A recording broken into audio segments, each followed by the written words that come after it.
అండి, welcome to our channel. నేను మీ నివాస్ వాల్మీకి. ఈరోజు మన టాపిక్ ఏంటంటే గ్రోతింగ్. గ్రోతింగ్ అంటే ఏంటి? ప్రతి ఒక్కరూ కూడా ఏదో ఒక శాస్త్రాన్ని నమ్ముకొని ఆ శాస్త్రం వెంట ప్రయాణించడానికి ప్రధానమైన రీజన్ ఏంటంటే నాకు గ్రోతింగ్ కావాలి. ఇలా ప్రతి ఒక్కరూ అనుకుంటారు. అది ఆస్ట్రాలజీ కానీ న్యూమరాలజీ కానీ. అయితే ఇలా అనుకునే అందరిలో కూడా 100కి 100% తెలియని విషయం ఏంటంటే అసలు గ్రోతింగ్ అంటే ఏంటి. ఇది తెలియకుండానే నాకు గ్రోతింగ్ కావాలి, నాకు గ్రోతింగ్ కావాలి అంటారు. తర్వాత నాకు గ్రోతింగ్ రాలేదు అంటారు. అసలు ఈ గ్రోతింగ్ అంటే ఏంటి? ఎందుకు మనం శాస్త్రాలని నమ్ముకొని ముందుకెళ్తున్నాం? అసలు దేనికోసం, దేనిని ఆశించి, దేనిని పొందటానికి అనేది మీకు ఒక క్లారిటీ ఇచ్చే ప్రయత్నం చేస్తాను.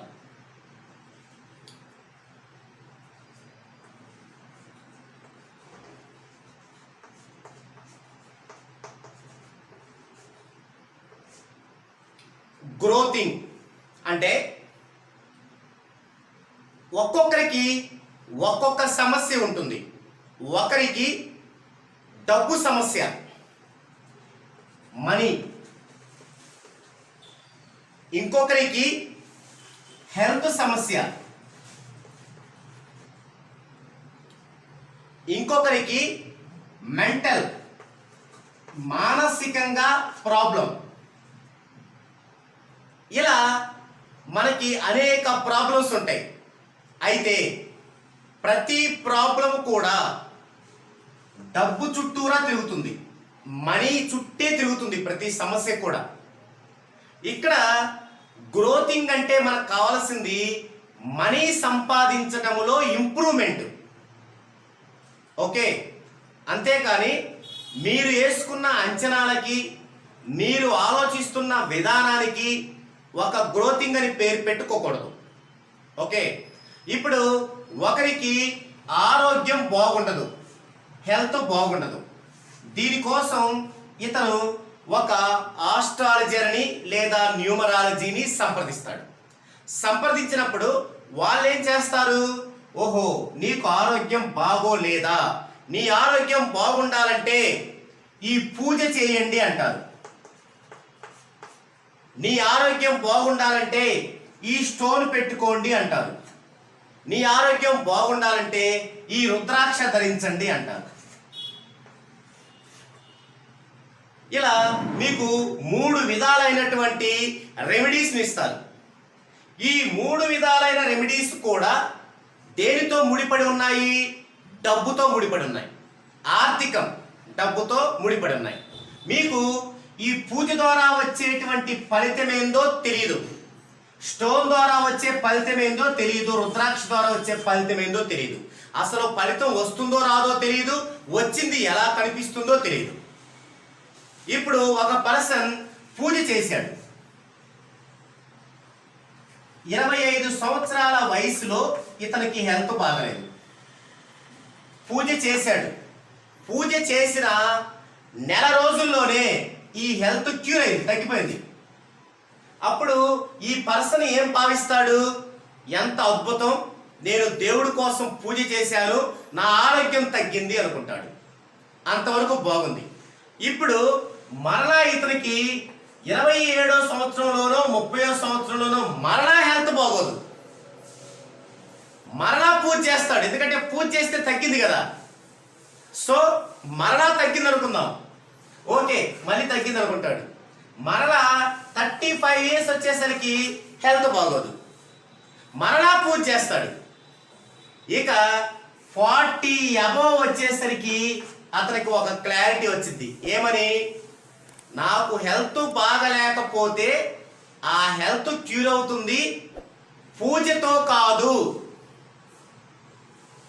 నా యొక్క బై బర్త్ ఉన్నటువంటి డేట్ ఆఫ్ బర్త్ ప్యాటర్న్తో అని. అది ఎలాగో చూడండి.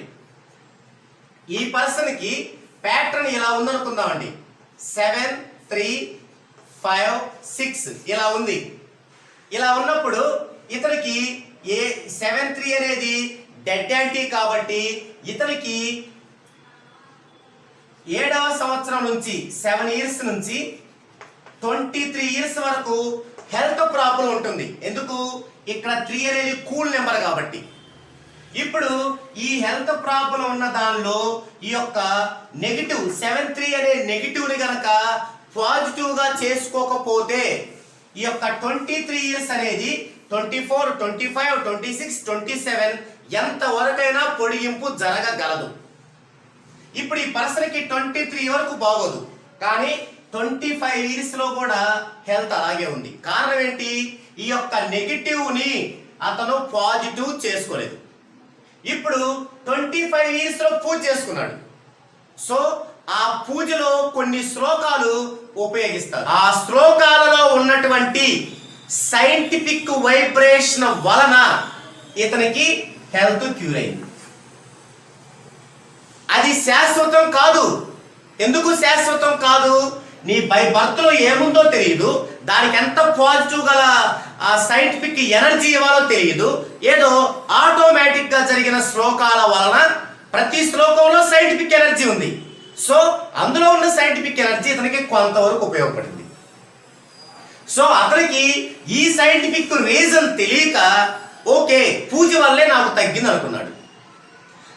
దానివల్ల ఏమైంది? కొంతకాలం ఉండి నెగిటివ్ పూర్తిగా పోలేదు. అందుకని ఏమైంది? మళ్ళీ రిపీట్ అయింది 27లో. సో మరలా పూజ చేసుకున్నాడు. మరి ఆ మరలా శ్లోకాలు ఉంటాయి, ఆ శ్లోకాల్లో కొంత సైంటిఫిక్ వైబ్రేషన్ ఉంది కాబట్టి మరలా తగ్గింది. ఈ విధంగా ప్రతిసారి తగ్గుకుంటూ పోయింది, మరలా వస్తుంది. కారణం ఈ ఫ్రీక్వెన్సీ డెడ్ యాంటీ కాంబినేషన్ అలాగే ఉంది.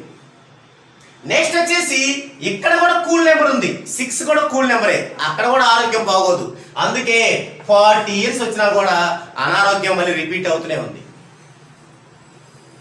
సో అతనికి 40 ఇయర్స్ వచ్చాక నాకు జరిగింది ఈ పూజ వల్ల కాదు, పూజలో చేసేటువంటి శ్లోకాలలో ఉన్న సైంటిఫిక్ ఎనర్జీ వల్ల అని తెలిసిందనుకోండి, అప్పుడు ఆయన ఏం చేయగలుగుతాడు? అప్పుడు ఏమీ చేయలేడు. ఇంకెక్కడి నుంచి ఇతనికి ఏముంది? ఏమన్నా యాక్టివ్గా ఉండగలుగుతాడా? ఎర్నింగ్ చేయగలుగుతాడా? ఏం చేయగలుగుతాడు? సో ఇది కరెక్ట్ కాదు. ఇప్పుడు పరిస్థితులకి, ఇప్పుడు యొక్క టెక్నాలజీకి, ఇప్పుడు ఈ యొక్క పరిస్థితులకి ఇది కరెక్ట్ కాదు. అంటే అది మాత్రమే కరెక్ట్ కాదు, జస్ట్ సాటిస్ఫాక్షన్ కోసం అది చేసుకున్నా కూడా మనం దీని యొక్క నెగిటివ్ని ఖచ్చితంగా రిమూవ్ చేసుకోవాల్సిందే. అలాగే స్టోన్స్ అంటే రుద్రాక్షలు అంతే. కాబట్టి ఇప్పుడు ఇతను గ్రోత్ అయ్యాడు అనుకుందామా? లేదు, అవ్వలేదు. అలాగే ఒక అతనికి మనీ సమస్య ఉంది, మనీ. మరి ఇదే పర్సన్ తీసుకుందామండి, ఇతనికి 25 ఏళ్ళైనా కూడా డబ్బు లేదు, ప్రొఫెషన్లో స్థిరత్వం లేదు, ఆదాయం పెంపుదల లేదు. ఇతను ఎవరో నాలాంటి వాళ్ళు ఇంకొకళ్ళు ఏదో ఆశ కల్పించేసరికి వాళ్ళ దగ్గరికి వెళ్ళిపోగానే వాళ్ళకి పూజలు చేశారు. అంటే ఏదో దీనికి ఒక 10,000 15,000 పెట్టి పూజలు చేశారు. పూజలు చేసిన మరుక్షణమే అతనికి మంచి ఉద్యోగం వచ్చింది, లేదా వ్యాపారంలో బాగా అభివృద్ధిగా కలిగింది. ఓకే, ఇదే నిజమైతే, అంటే దీని ద్వారానే వచ్చింది నిజమైతే ఆ అభివృద్ధి అలాగే ఉండాలి లేదా పెరగాలి. కానీ మరలా ఏమయ్యాడు? 27 30కి వచ్చేసరికి మరలా డౌన్ ఫాల్ అయ్యాడు. మరి అప్పుడేం చేయాలి? మరలా పూజ చేయాలి. అంటే ఎందుకు అతనికి 25 ఏళ్ళలో పూజ చేస్తే కలిసి వచ్చింది అంటే, ఇక్కడ 3 అనేది చాలా మంచి నెంబర్. అయితే ఒక్క హెల్త్ పరంగానే ప్రాబ్లం, డబ్బు పరంగా బాగుంటుంది. అప్పుడు మరి 25 ఏళ్ళ లోపు వరకు ఎందుకు బాగుండలేదు అంటే, అతని యొక్క పేరులో ఉన్నటువంటి నెగిటివ్ ఆ బాగుండటాన్ని అనగదొక్కుతూ వచ్చింది. మరి పూజ చేసేసరికి పూజలో ఉన్నటువంటి ఆ శ్లోకాల్లో ఉన్నటువంటి ఆ గ్రిప్ అనేది తాత్కాలికంగా దాన్ని రిమూవ్ చేసి ఆ యొక్క పాజిటివ్ని ఎలివేట్ చేసింది. సో అతనికి కలిసి వచ్చింది. కాబట్టి ఇతను కూడా ఇది గ్రోతింగ్ అనుకుంటే కరెక్టా? ఎట్టి పరిస్థితిలో కాదు, అది గ్రోతింగ్ కాదు. కాబట్టి ఈ విధంగా చాలా మంది నాకు ఆదాయం బాగాలేదు, గ్రోతింగ్ కావాలి, అనారోగ్యంగా ఉంది, గ్రోతింగ్ కావాలి, ఈ విధంగా అడుగుతుంటారు. ఇది కాదు అడగాల్సింది. నాకు ఏమైనా బై బర్త్ నెగిటివ్ ఉంటే అది పాజిటివ్ ఎలా చేసుకోవాలి అని అడిగి ఆ పాజిటివ్ వచ్చేంత వరకు వెయిట్ చేసే పేషెన్సీ కావాలి, ఓపిక కావాలి. దానికి ఒకే ఒకటి సైంటిఫిక్ గా న్యూమరాలజీ ప్రకారం నేమ్ కరెక్షన్. అది చేస్తే మాత్రమే ఇవన్నీ రికవరీ అవుతాయి అన్నమాట. అంతేకాని మనం ఒక పర్టిక్యులర్ సమస్యతో నాకు గ్రోతింగ్ కావాలి ఇందులో అని వెళ్ళడం కరెక్ట్ కాదు. నేను వింటున్నాను ఒక్కొక్కళ్ళు ఫోన్ చేసి, ఇప్పుడు ఇది ఒక బేబీ అనుకుందామండి, ఒక బేబీ, వీళ్ళ పేరెంట్స్ ఫోన్ చేసి ఏమడుగుతారు, మా బేబీకి హెల్త్ బాగుండట్లేదు, న్యూమరాలజీ ప్రకారం నేమ్ కరెక్షన్ చేయించుకుంటే హెల్త్ బాగుంటుందా? మరి ఇలా ఒకళ్ళు అడిగినప్పుడు నేనేం చేస్తాను, బాగుంటుందంటే అద్భుతంగా ఉంటుందని చెప్పాలి కదా. కానీ నేను అలా చెప్పను. ఎందుకంటే న్యూమరాలజీ ప్రకారం నేమ్ కరెక్షన్ చేయించుకునేది ఏ ఒక్క దాంట్లోనో రికవరీ అవ్వడానికి కాదు, ఆ పర్సన్ యొక్క ఓల్ మొత్తం విషయంలో పాజిటివ్ రావడానికి. అంతేగాని నీకు అనారోగ్యంగా ఉందా, ఓకే ఇది చేస్తే ఆరోగ్యంగా ఉంటుంది అనడం అనేది కరెక్ట్ కాదు. ఇది చేస్తే అన్నిటిలో పాజిటివ్ వస్తుంది. ఇంకా కొంతమంది అడుగుతున్నారు, నాకు ఆరోగ్యం బాగుంటలేదు, ఇది చేస్తే తగ్గుతుందా, నేను ఇంకా మెడిసిన్ వాడిన అవసరం లేదా? నో, ఖచ్చితంగా మెడిసిన్ వాడాలి. ఈ యొక్క న్యూమరాలజీ అనేది ఏ ఒక్క రోగాన్ని తగ్గించలేదు, లేని దాన్ని మీకు తెప్పించలేదు. అయితే రోగము తగ్గటానికి సరిపడే మార్గాన్ని సూచిస్తుంది, సింప్లిఫై అవ్వడానికి సహకరిస్తుంది పాజిటివ్నెస్ ద్వారా. అలాగే మీకు లేని దాన్ని తెప్పించలేదు. అయితే మీకు ఉన్నదాన్ని మీరు కనుక్కోలేకపోతే దాని దగ్గరకు చేరుస్తుంది. ఏమిటి ఈ లేనిది ఉన్నది అంటే, ఒక వ్యక్తి ఏం చేస్తాడంటే మంత్లీ 1 lakh సంపాదిస్తుంటాడు. అతను ఏమంటాడు, ఓకే నాకు 1 lakh కాదు 10 lakhs కావాలి, దీనికోసం న్యూమరాలజీ తీసుకుంటా అంటాడు. నో, అలా కాదు, అలా చేయదు. అయితే మీరు బై బర్త్ ప్రకారం మంత్లీ ఎంత సంపాదించగలరో సూచిస్తుంది, అంత సంపాదించేంత వరకు మిమ్మల్ని తీసుకెళ్తుంది. అంతేగాని బై బర్త్ లో మీకు లేని విషయాన్ని తెచ్చి పెట్టదు. ఇదే కాదు, ఏ శాస్త్రమైనా సరే అది ఇంపాసిబుల్. ఒకవేళ ఎవరన్నా పాసిబిలిటీ ఉంది అంటే అది మిమ్మల్ని మోసం చేస్తున్నట్టే, మీ అమాయకత్వంతో ఆడుకుంటున్నట్లే. సో నేను చెప్పే విషయం ఏంటంటే, మీకు గ్రోతింగ్ కావాలంటే బై బర్త్ ప్రకారం మీకున్నటువంటి డేట్ ఆఫ్ బర్త్ ప్యాటర్న్ లో పాజిటివ్ జరగాలి, పాజిటివ్ రావాలి. ఆ రావాలి అంటే ఒకే ఒక్క వెపన్, ఆయుధం ఏమిటంటే నేమ్ కరెక్షన్. Name correction. ఇప్పుడు ఈ పర్సన్కే గనక ఈ హెల్త్ అనేది 25వ సంవత్సరం వచ్చేంత వరకు ఉంటే, 25వ సంవత్సరంలో ఈ పర్సన్ గనక నేమ్ కరెక్షన్ చేయించుకుంటే ఏమవుతుంది అంటే, ఇక భవిష్యత్తులో అనారోగ్యమే రాదు. ఎందుకు రాదు ఇప్పుడు చెప్తాను.